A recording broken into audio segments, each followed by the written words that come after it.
We're going to see a Mercedes 190, Saloon converted to an estate car. I can only imagine that there weren't many estate cars made by manufacturers. So if you wanted one, you converted it yourself. The 190 would be quite an unusual car over here anyway, so that on its own would command good price. The estate conversion is extremely rare, yeah, possibly unique.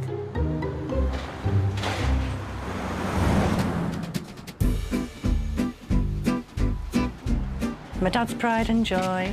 It was our family car. My dad always wanted a Mercedes. It was in a scrapyard and it was 5 years old. And he bought it for £455. It was in a very, very sorry state. So he rebuilt the engine over 6 months and totally restored the car. In Greater Manchester, brother and sister Andrew and Julie are about to wave goodbye to a memory-laden four-wheeled treasure. Oh, yes, I remember it well. It's dead heavy, isn't it? It's a heavy door, but... Gosh. Me and my brother used to sit there and slide around. And Dad I know he's put 2 chairs in there, didn't he, for you and David to sit? I'm not anchored down. And on the motorway, we used to wave at all the trucks, and they'd wave back. You couldn't get away with it now. Just 2 chairs sliding about in the back.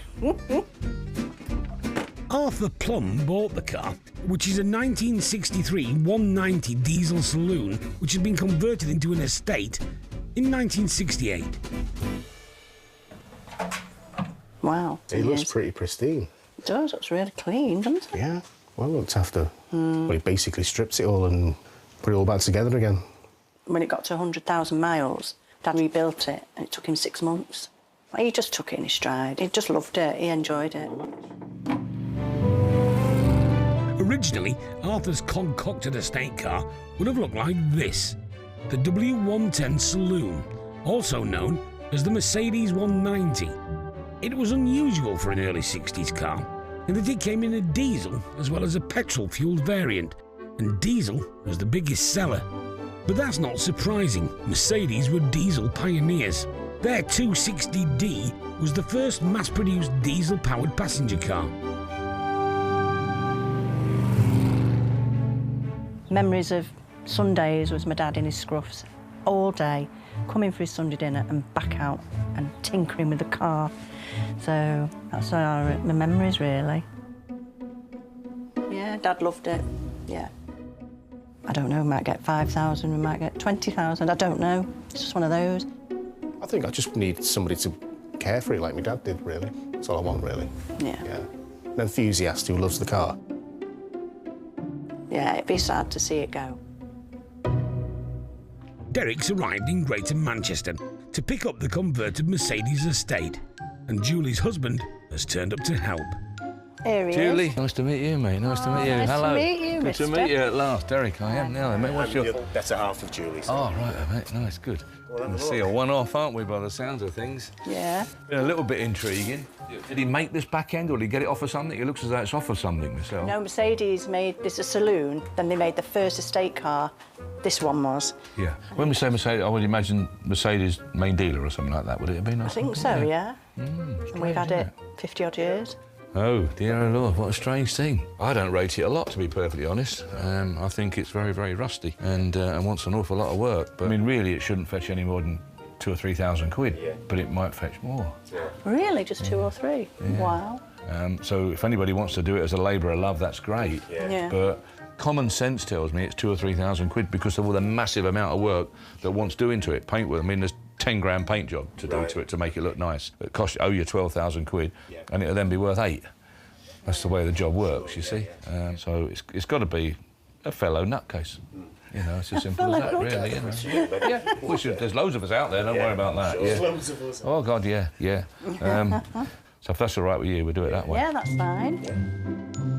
The Merc's certainly unusual looking, but that's not the only quirk. I think we'll have a start button somewhere, mate. That's just... Yeah, there's a choke, I think, Andrew. Don't know, you'd have thought... That's a choke you pulled out. Yeah, but I'd have thought that would have been to stop it, no? I think that could be a plug. It's just a starter we need, really. Just can't remember the starter.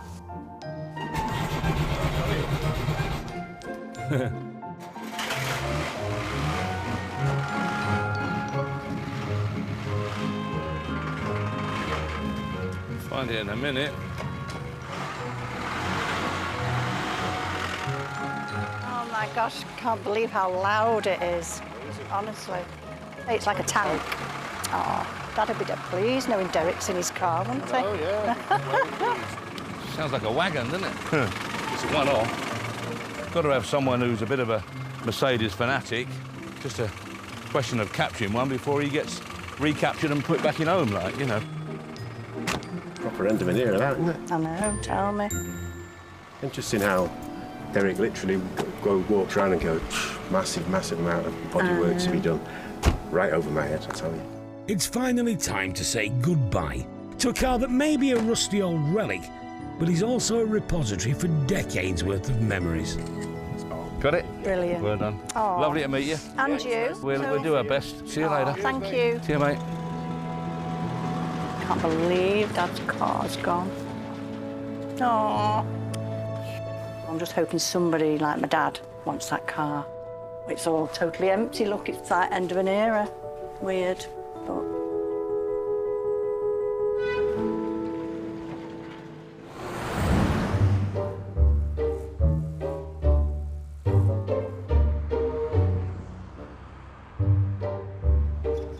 The Mercedes is back at HQ, and it looks no better in the cold light of a North Yorkshire day.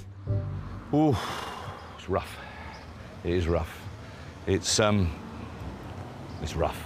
The old lad, Arthur, I believe, kept it running for years and years and years, doing little bits and pieces of jobs, filling up the wheel arches, and this is the result. God bless him, the old guys, they just tinker and just keep the car respectable and running. But, oh, it is rough, this car. I mean, it's got a, if you look down the side, it's like a dog's hind leg. It really is. He's had quite a lot of tins of filler, hasn't he? As it's fallen out or rusted through again, the old boy's gone and bought another tin of filler. Because Arthur here was at the age group where you make do and mend. You darn socks, you don't throw them away, you darn them, reuse them. So at the end of the day, he had pairs of socks, did Arthur, that were all darned. There's no socks left, it was all darning. And the same with the car. And we sort of laugh and take the mickey a bit because we don't do this anymore. But of course, at the end of the day, this is the result. But let's be fair, the car's still here and it's still running. Just driven it round here, and I just thought to myself, this old girl will do 0 to 60 in a fortnight. God, talk about slow. I've forgotten how slow they were. I don't know what that is, but she's working better now. She actually sounds very fit. I reckon it'll do 0 to 60 in about 4 seconds, but down a pit shaft. Prehistoric. They were known for reliability, nothing else but. There we go. Shuts like a train door, doesn't it? Well engineered, aren't they, really? That's one thing about the Germans. They are fussy. They do turn out a product, don't they? But we're going to have to make people fully aware that it's a dog, because it's going to look good on the old photos, isn't it? Let me neck. God blimey. Some weight in that. I don't know what they got in there. Crumbs. If I can shut this down without losing a finger. There you go. Oh, hang on, I've spotted something else. Oh, wait a minute. There it is then, mate. What are you going to do with that? Oh, is it for your dinner? Exactly. There it is. Fits in there. There you go. Pay for your cup of tea and your lunch. A real period thing. Isn't it great? Sold the car, innit? And if it were mine and it done 3 grand, I'd think I'd swum the channel. That's what I'd feel. There's going to be people that will bid quite strong money, but we've got to find them because there'll only be 2.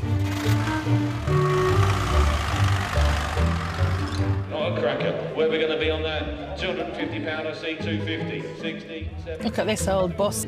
These Mercedes are classics, aren't they? I've never seen a DL190 before. Look at that red leather, gee. Your sunglasses on. It's a great classic for somebody, isn't it? You think you could sleep in it? We've got some curtains and convert it into a camper van. Imagine. It should do more than that, shouldn't it? Yeah, I would have thought so. The big Mercedes DL190, very unusual. Look at that. £2,200. That is for nothing. 2004 says Jack's phone. We're at 2,200. 2,400, £3,000 we're at now. £3,000. Yeah, internet bid. Asking 3,002 if you want to bid. On sale at 3,000. 3,002. 3,200, yeah, on with the us. At 3,200. 3,400's gone. Do you want 3,600? Find another. 3,400. 3,600 with us. 3,800. Back in Nottingham. 4,000. 3,800. At 3,008. 4,000. 4,000 with us. £4,000 then. 4,200's just gone on the internet. On the net. 4,400. 4,400 with us. Sam's bid. 4,600. 4,600 has just gone on the internet. 4,600. At £4,600. Do you want 4,700? No, he's out. He's gone. 4,600. Then internet bid. It's going to go. Sold at 4,600. Sam as the underbidder. Not my cup of tea, but yeah, I can appreciate it. Let's say that. Yeah, it's a nice car. This monster of a Merc went to a dealer who obviously sees potential in Arthur's old workhorse.